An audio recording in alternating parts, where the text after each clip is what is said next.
So yesterday, early last evening, about almost 24 hours ago, I did a video almost on the fly, which is kind of easy for me to say when it comes to this channel and the videos I put up here. But I did a video almost on the fly, legitimately, where I responded to something that, people got upset about on Twitter. Now here in the West Coast, mostly here in California, Smackdown doesn't come on until about 8 o'clock on Fox. Now it's probably going to come on a lot earlier next week due to the fact that it's going to be on FS1 and it's going to be a half hour longer. But the point is, it doesn't come out until about 8 o'clock, Pacific Eastern Time, but Pacific Time here on the West Coast here in California. But anyway, to get to the point, I was looking on Twitter, seeing how people were responding to the live version they were watching from their parts of the country.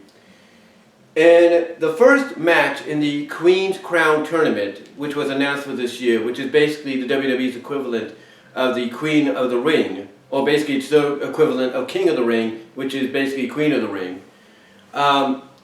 Everybody got upset at the fact that Zelina Vega, aka Thea Trinidad, had gone over Toni Storm. Now, honestly, I can understand where they're coming from.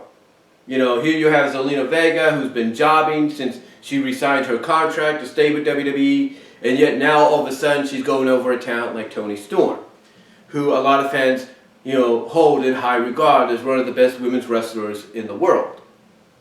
And I completely understand that. But last night I got on my camera's phone, or I used my camera's phone, and I got on there and I basically asked the same thing, and that's the title of the video that you saw on there. I asked the same thing in the title of the video, in the description of the video, that basically is the same thing, if not similar to what I asked in a tweet back to what JD from NY206 had started, because JD was the one that started the whole situation where he basically tweeted that of how upset he was about that decision making, about that booking, and a lot of people were in agreement with him. The thing I asked was basically, why are you upset over a decision, for an event where its finals are going to take place at an event that, no one really supports? And, a lot of people try to basically defend, the reasoning for being upset, and I get that. But as I said in the video responding back to all this, why get upset at something where the finals are taking place at an event no one truly supports, and in the end the decision's not going to be truly canonized or recognized, to a strong extent? Why do that? Why get upset, right? And, fortunately, there were some people that did respond to me on Twitter. And they responded to me by not only defending, like I said, the reasoning for being upset, but they also did kind of respond to me for the fact that, hey, in their own way, they kind of pointed out that I had a point, but also acknowledged that it's not the fact that, okay, it's a match in a tournament that's going to be finalized at the Crown Jewel event at the end of October. It's just the overall thought that Zelina Vega, who had been booked to lose a lot since she resigned with the company, just suddenly beat a former NXT UK champion in Toni Storm, who, like I said, is highly regarded by many fans as one of the best women's wrestlers in the world.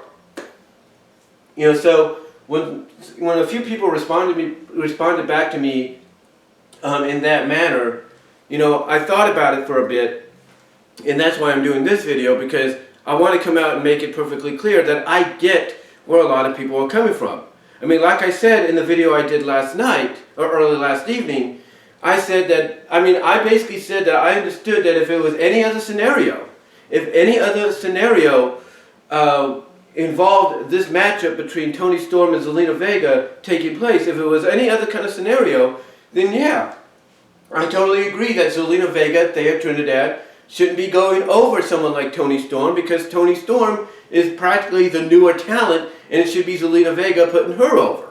So I understand that. I would completely, get that and understand where folks are coming from.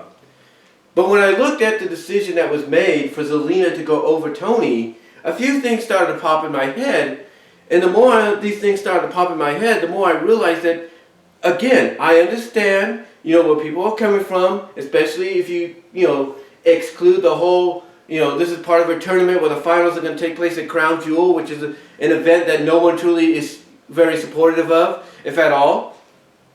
So basically I get that if you take that and exclude it, that, yeah, this was a dumb decision, I understand. But then I started to remember that WWE, whether we like what they're doing right now or not, are very smart about how they, make some of their decisions. They're very smart in the business decision makings. And one of the things to make themselves look good when it comes to public relations, or PR if you will, is basically they probably have these talent meetings asking what talents want to go to the Saudi Arabia show, take part in it, and which ones don't, like which ones want to stay behind.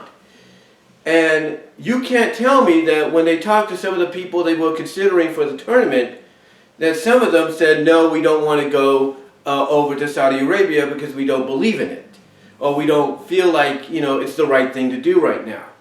I mean, look at Sami Zayn beating Rey Mysterio. Yeah, Rey Mysterio's been over to Saudi Arabia, he's been part of it, no problem, right? Not a problem.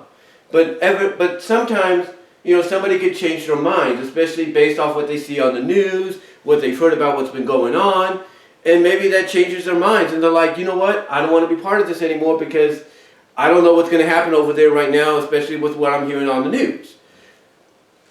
So maybe Rey Mysterio said, hey, I'll be part of the tournament, but I don't want to go over there. And that's maybe when they decided Sami Zayn went over him.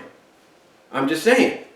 And then when you really think about it, the same could be said for Zelina Vega and Toni Storm's matchup. Maybe Toni Storm, is of the same belief. Maybe she sees and hears what's going on over there, doesn't trust what could happen, especially hearing how they treat women. And she's like, no, I'm good. I'll stay here. I'll let Zelina go over me. And maybe that's what happened. Maybe that's what happened. Again, WWE, for their own public relation reasons, probably has these talent meetings asking who wants to go and who wants to stay. And I know, a lot of people are going to say, oh, you're giving WWE too much credit. And I might be. But put yourself in WWE's shoes. If you were partnered with a sports authority in a place like Saudi Arabia to put on an event once, twice, 3 times a year, and basically you had a boatload of talent, and some of those talents, maybe let's say 50% of that talent, didn't agree with going over there, or didn't feel safe going over there, would you force them, knowing that maybe one day they could do a RF video shoot, or they could go to another place, or they could go to Sports Illustrated or whatever when they leave WWE and say, yeah, they forced my hand?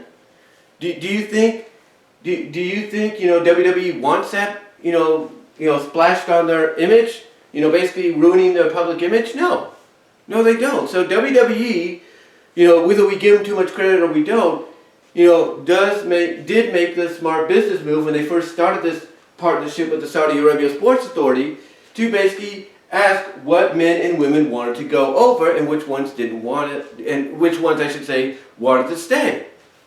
So when you really think about it, maybe that's what happened. Maybe Toni Storm didn't want to be part of this because she doesn't trust the way they treat women, and doesn't want to, and after hearing what's been going on over there, period, recently, or at least in that area of vicinity, she doesn't want to risk her life. She doesn't want to, support any of that. And maybe WWE was cool with it. Maybe, like I said, maybe because they want to protect their public image, they were cool with it. But, again, I understand people are saying that's giving WWE too much credit, but think about it. Think about it, okay? The men and women are going over there. They probably volunteered to do it, and that's why we're getting the matches that we are. That's what's going on.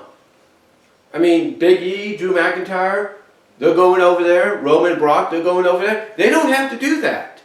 They don't have to take part in that if they don't want to, but they're doing it to support the company, as well as to try to see if maybe, perhaps the news media is overreacting about what's going on over there. Even though they've heard about things and they've heard from their own fellow former and current talent members of what happened to them, at one time trying to get home from a trip, over there. So you never know. You never know, what talents will go there because, hey, it's a big payday for them. And it's a big payday for the company overall, and thus them, I should say, as I just mentioned. And maybe there are those like a Tony Storm and a Rey Mysterio and whoever else that are like, look, we're good. We're good. We'll let this person go over. We're good. And maybe that's what's happening. We don't know. We don't know. But the point is, I believe, and again, like I said, I know people are saying this is giving WWE too much credit, but I believe that the reason Tony Storm, basically lost to Zelina Vega last night, Thea Trinidad, and the reason Rey Mysterio lost to Sami Zayn was because they probably agreed not to go. Maybe they were asked, like I said, along with some talents that were going to be part of the event, whether they're in matches, whether they're in this tournament, whatever the case may be, and they probably said, no, we're good, we're fine, we're good. And there you go. Maybe that's what happened. I don't know. I don't really know. But to me, I think it's the most logical answer when you think about it. So yeah, I get that some fans are upset, when you really think about it, that if you remove the whole tournament aspect, that yeah, I get and agree and can see where fans are coming from, because, here's Zelina Vega, who could have easily joined her husband in AEW. Here's Zelina Vega, who's looked at as a hypocrite, a money-grubbing hypocrite, Thea Trinidad, that is, going, talking out against WWE and all that, and now all of a sudden she's back with the company all because of money. I can understand that they feel someone like her shouldn't be going over someone like Toni Storm, who would probably be the exact opposite of her. But again, maybe it's the fact that originally Tony was supposed to go over, or at least was being considered to go over, but then basically came back and said, yeah, I don't want to go over there. I don't want to go to Saudi Arabia and all that. So, when you really think about it, maybe it was that kind of a decision. Maybe that's the reasoning. And who's to say? Just because she lost to Zelina Vega doesn't mean, and again, I know this is giving WWE a lot of credit, too much credit. It doesn't mean that maybe Toni Storm will get an opportunity on Fox to compete in the main event, for the Smackdown Women's Championship.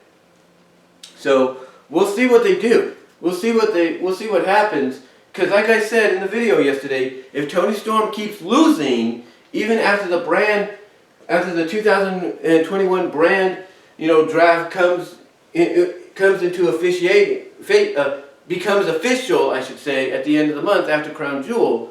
If she keeps losing and losing and losing, then yeah, I agree. There's a problem. There's an issue. But to me, I hate to say this, we got to give them the benefit of the doubt that maybe Toni Storm losing, Rey Mysterio losing, was because they volunteered not to go. We'll see. We'll see what happens in the long run after Crown Jewel is over. But let me know what your thoughts are. Comment down below, live chat during the premiere, like the video. Check me out at my Teespring store. Check me out at patreon.com/bwroses, as well as BW Roses discussions on all your favorite audio podcast locations, except for Pandora, as well as check me out at BW Roses on Vimeo. But again, let me know what your thoughts are. I know I sound like I rambled a little bit and everything, but this is what happens when you do things uncut and unscripted. You kind of have to think a minute before you're going to say something off the top of your head. But let me know what your thoughts are, and I'll talk to you later.